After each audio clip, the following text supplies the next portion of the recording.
एक गांव में छगन अपनी पत्नी के साथ रहता था।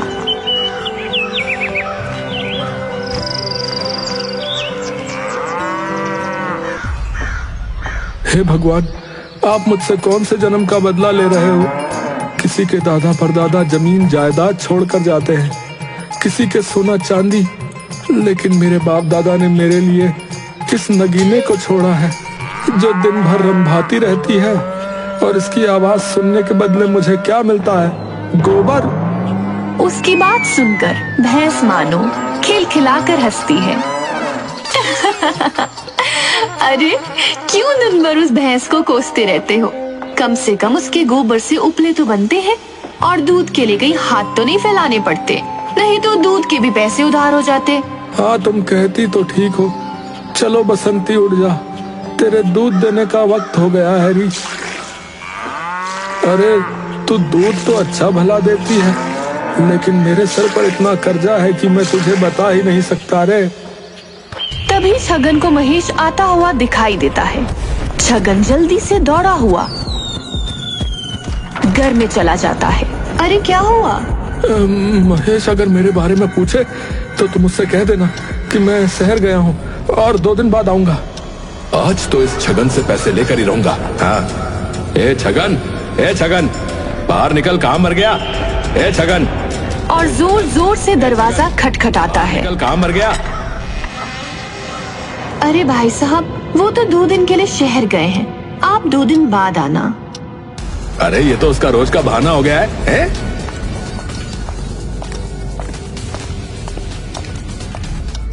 छगन, मुझे पता है कि तू यहीं कहीं छुपा है। अरे कब तक ऐसे मुंह छुपा कर रहेगा? हैं? आज आखिरी मौका दे रहा हूँ। अगर तूने पैसे नहीं दिए ना, तो तेरा ये ना घर रहेगा और ना तेरी ये भैंस। और वहाँ से चला जाता है।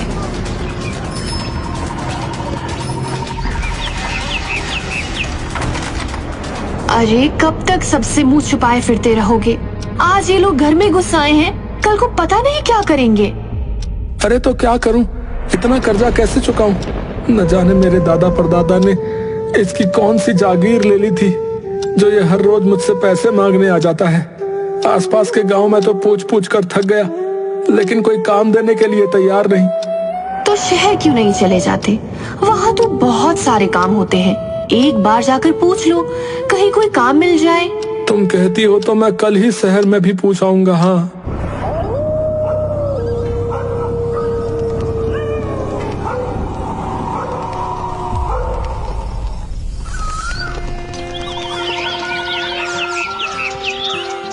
अगले दिन छगन शहर के लिए निकल जाता है और जगह जगह काम के बारे में पूछता है। आज तो सुबह से इधर उधर भटक रहा हूँ, पर कोई फायदा नहीं। न जाने किसका मुंह देखकर निकला था।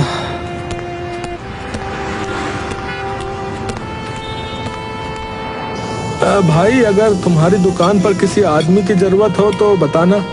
नहीं, हमारे यहाँ आदमियों की तो भरमार पड़ी है, कोई आदमी नहीं चाहिए।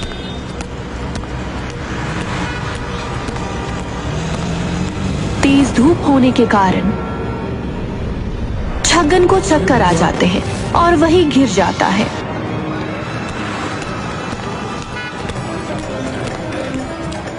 थोड़ी देर बाद छगन को थोड़ा ठीक लगने लगता है, तो वह सब वहां से चले जाते हैं।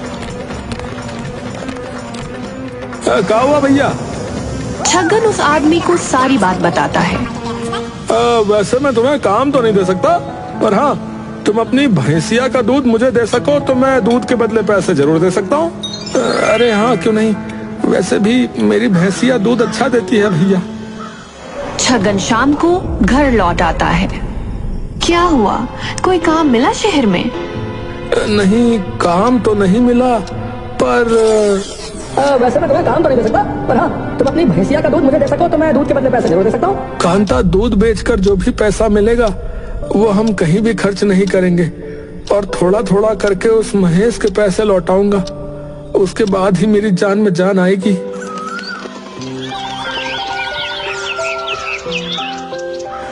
इधर महेश अपने साथियों के साथ।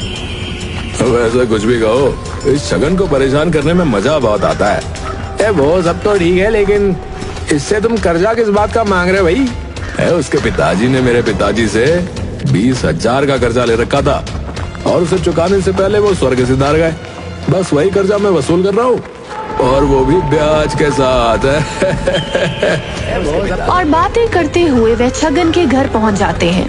छगन, मेरे पैसे कब लौटाएगा रे? भाई कुछ ही दिनों में दे दूंगा, कितनी बार कहूँ? कुछ दिन करते करते तो कितने ही दिन बीत गए। चलो रे।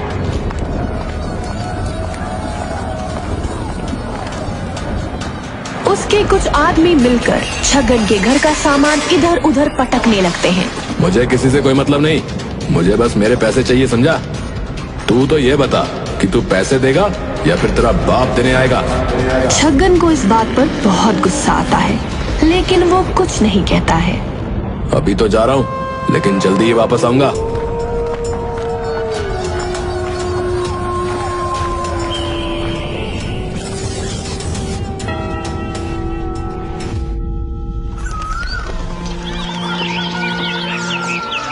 अगले दिन कांता, मैं दूध लेकर शहर जा रहा हूँ।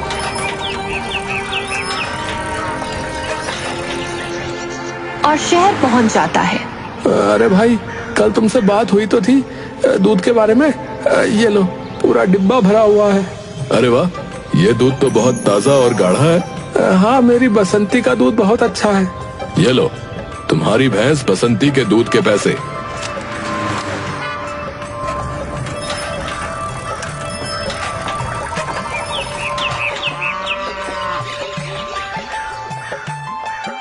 अरे सुनती हो?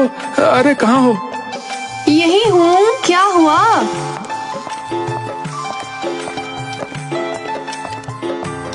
ये लो, ये पैसे संभाल कर रख लेना।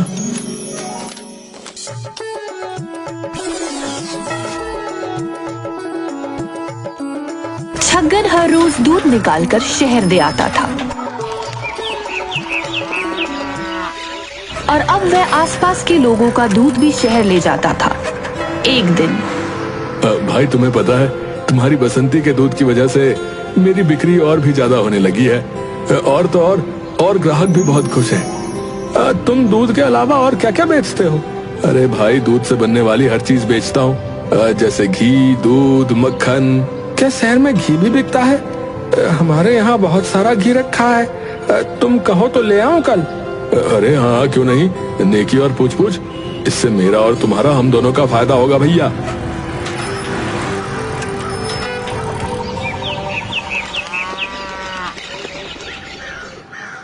कांता, हमारे घर में जितना भी घी है एक डब्बे में भर के दे देना।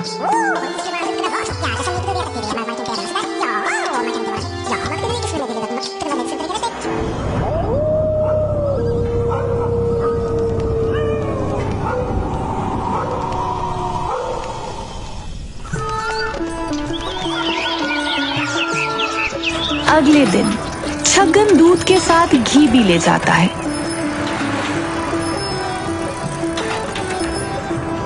अरे सुरेश भाई, ये लो, ये आज का दूध और ये घी बिल्कुल शुद्ध है। अरे तुम्हारे यहाँ से कभी कोई चीज अशुद्ध आई है भैया? जो घी अशुद्ध होगा है? ये लो पैसे। अरे आज तो सारे पैसे महेश के मुंह पे मारूंगा। हाँ,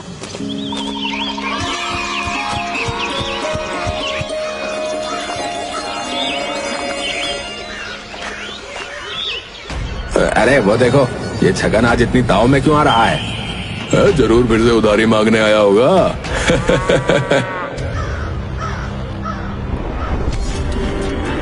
ये लो तुम्हारे पैसे। जानता हूँ कि इतने काफी नहीं, लेकिन अभी इतने रखो, कुछ दिनों में बाकी के पैसे भी लौटा दूंगा। और वहाँ से चला जाता है। महेश और उसके साथी हक्के बक्के रह जाते हैं। ये छगन के पास अचानक इतने पैसे कहाँ से आ गए? कुछ तो गड़बड़ है। बबलू, रतन, तुम दोनों इस पर नजर रखो कि आजकल ये कर क्या रहा है।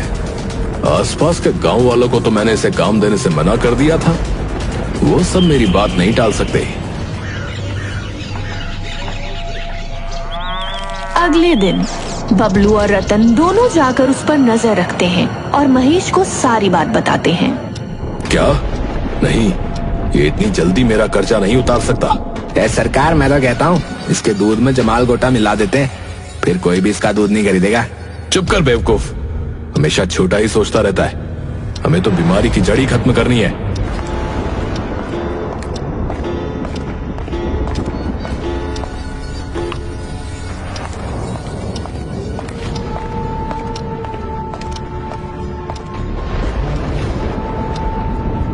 ये ले रतन, जा और जाकर उस भैंसिया के चारे में ये दवाई मिला दे, जिससे वो भैंस तड़प तड़प कर मर जाएगी। शाम को रतन और बबलू दोनों जाकर बंसती के चारे में दवाई डाल देते हैं। अगले दिन, अजी सुनिए, ये बसंती को क्या हुआ? उठ नहीं रही।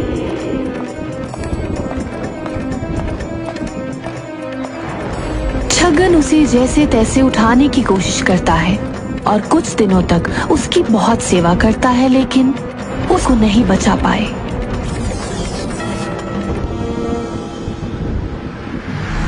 क्या हुआ भाई? कुछ दिनों से दूध नहीं आ रहा? अरे भाई, वो मेरी बसंती, वो मुझे हमेशा के लिए छोड़कर चली गई भैया। छगन बहुत उदास रहने लगता है।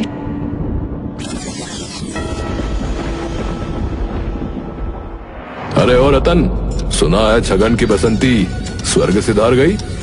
हाँ सरकार, वो जो आपने दवाई दी थी ना, बस उसी का कमाल है। आज बताता हूँ उस छगन को, उस दिन बहुत इतरा रहा था ना।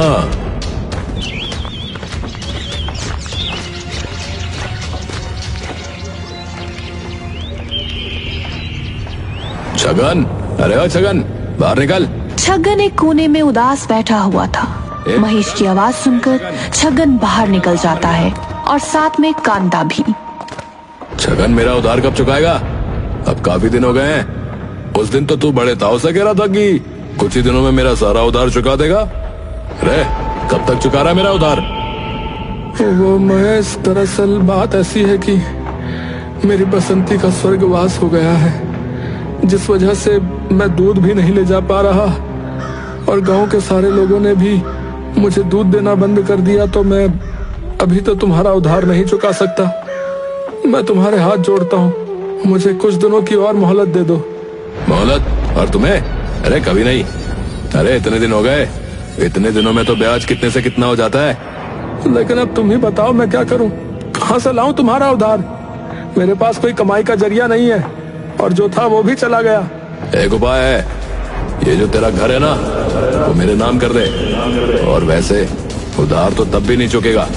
लेकिन हाँ, एक और काम कर सकते हैं, तुम मेरे यहाँ नौकर बन जाओ और जब तक उधारी ना चुके तब तक मेरे यहाँ काम करते रहो। नहीं नहीं महेश, अरे थोड़ा तो रहम करो। अगर मैंने तुम्हें घर दे दिया तो हम कहाँ जाएंगे? और वैसे भी ये घर हमारे दादाजी ने मेरे पिताजी को दिया था, ये उनकी आखिरी निशानी है। ये घर मैं तुम्हारे नाम नहीं कर सकता। क्या? घर मेरे नाम नहीं कर सकता? फिर अपने दो आदमियों को इशारा करता है। उसके एक इशारे पर दोनों आदमी घर का सामान उठा उठा कर फेंक देते हैं। अरे रुक जाओ, अरे रुक जाओ महेश, अरे ये क्या कर रहे हो तुम? मेरे पास जायदाद के नाम पर अब बस ये घर ही बचा है, कम से कम इसे तो मुझसे मत छीनो। क्या है ना, ये तो मेरा ही है। वो तो मेरे पिताजी ने तुम्हारे पिताजी को दान दिया था और बस वही मैं तुमसे वापस ले रहा हूँ। अब ये घर मेरा है, सिर्फ और सिर्फ मेरा। और अगर तुम्हें नौकरी चाहिए तो तुम मेरे यहाँ नौकरी कर सकते हो, इससे कम से कम तुम्हारा घर तो चली जाएगा। अरे महेश, तुझमें बिल्कुल भी दया नाम की चीज नहीं है क्या? देखना, एक दिन भगवान तुझे तेरे कर्मों की सजा जरूर देगा। अरे चाचा, मेरे सामने अपने कर्मों की पीपड़ी बजाना बंद कर और हाँ, आ जाना कल से काम पर। और हंसता हुआ वहां से चला जाता है।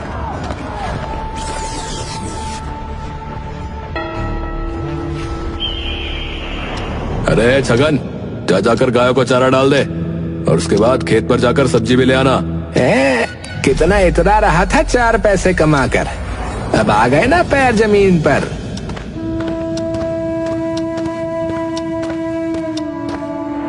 इसकी पूरी जिंदगी भी कम पड़ेगी, लेकिन मेरा कर्जा नहीं उतरेगा।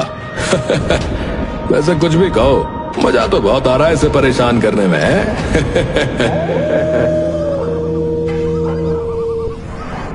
बसंती के जाने के बाद हमारी क्या हालत हो गई है।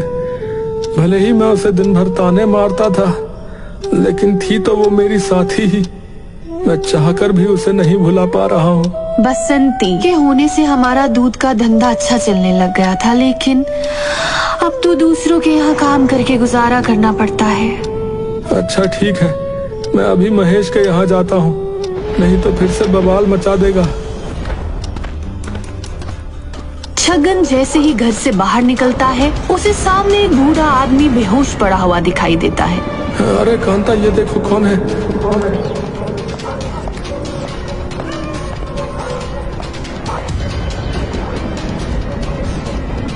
और होश में आने पर बाबा आप कौन हो? आदमी जैसे ही आंखें खोलता है, उसकी नजर सीधी छगन के पिताजी की तस्वीर पर जाती है। ये कौन है? ये मेरे पिताजी हैं, हीरालाल जी। क्या हीरालाल जी? ये तो यहाँ सेठ हुआ करते थे ना। हाँ, लेकिन मेरे दादा ने हमारे हिस्से सिर्फ एक भैंस दी और एक छोटा सा घर दिया था, और ताऊ जी के हिस्से पूरी हवेली कर दी, और इस वजह से आज हम यहाँ हैं। नहीं नहीं, ये झूठ है।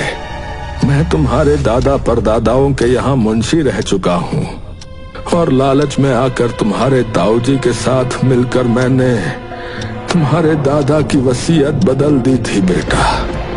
उनकी वसीयत के अनुसार उनके छोटे बेटे को हवेली मिलनी थी, और बड़े बेटे के हिस्से उनका छोटा सा घर और एक भैंस थी, क्योंकि बड़ा बेटा अय्याश था और उन्हें डर था कि वो उनकी जमीन ठीक से नहीं संभाल पाएगा। लेकिन तुम्हारे ताऊजी ने मुझे पैसों का लालच देकर हवेली अपने नाम करवा ली बेटा। मुझे माफ कर दो। कांता और छगन दोनों हैरान हो जाते हैं और एक दूसरे की तरफ देखते हैं। ये देखो, ये रही उनकी असली वसीयत। मुझे अपने किए का पछतावा हो रहा है, और मुझे अपने किए की सजा मिल चुकी है, इसलिए मैं प्रायश्चित करने यहाँ पर आया था बेटा।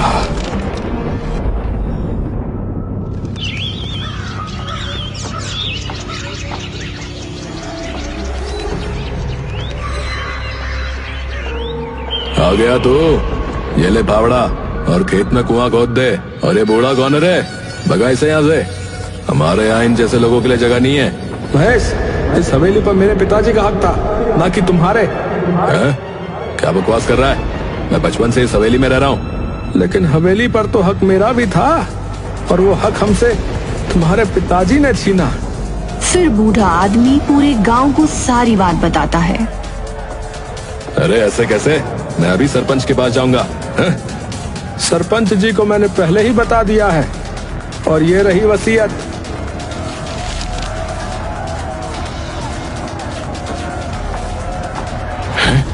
नहीं, ये नहीं हो सकता। ये हवेली मेरी है। हाँ। अभी सरपंच वहां पहुंच जाता है। नहीं महेश, छगन सच कह रहा है। इस वसीयत के हिसाब से ये हवेली छगन की है, ना कि तुम्हारी। देखा महेश, देखा, तूने मेरे साथ कितना बुरा किया, और जो तूने मेरे साथ किया था वही अब तुझे वापस मिल रहा है, वो भी सूद समेत। इसे ही कहते हैं, जो बोओगे वही काटोगे। अब भुगत। इसके बाद छगन और कांता एक नई भैंस लाते हैं और खुशी खुशी अपनी सादगी भरी जिंदगी जीने लगते हैं।